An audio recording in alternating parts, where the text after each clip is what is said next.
বুঝতে পারছে না, মুখে কাপড় বেঁধেছে বুঝলে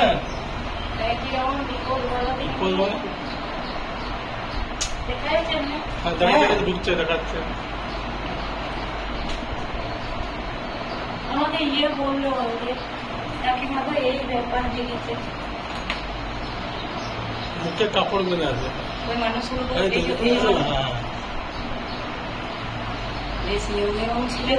ছিল, একদম ইয়ং ছিল গো। তারা এগুলোই নিতে এসেছিল, এই কম্পিউটার গুলো নিয়ে যাবার ইচ্ছা ছিল তাদের। না না উপরে ইচ্ছা ছিল, উপরে কিছু এটা খুললে, এটা খোলার চেষ্টা করেছিল। এটা ভাতও এটা না? না না এটা এই কাজে এইটা। আচ্ছা আচ্ছা আচ্ছা, দুজন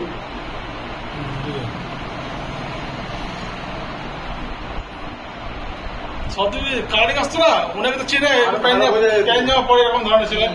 ক্যান পরে দু একজন ডাকতাম আমি, ডাক্তার কে বলে সব গ্রাম থেকে একজনকে ডেকে নিতাম, তারা দেখলে আমাদের একজনকে ডাকতাম, মাকে ডাকতাম।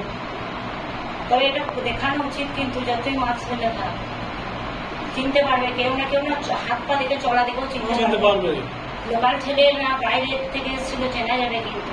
আমার চুরি করা এটা দেখো টুলি করেছে, ওইটা দিয়ে ব্যাগ মানে জিনিসপত্র নিয়ে এসছে, মানে তালা ভাঙার এইগুলো যারা চেনে না তারা এক চান্স ধরে নেবে, আমরা ধরতে পারছি না। ও হাত পা দেখলে চিনে নেবে, দু চারজনকে ডেকে দেখাও ওকে চিনে নেবে।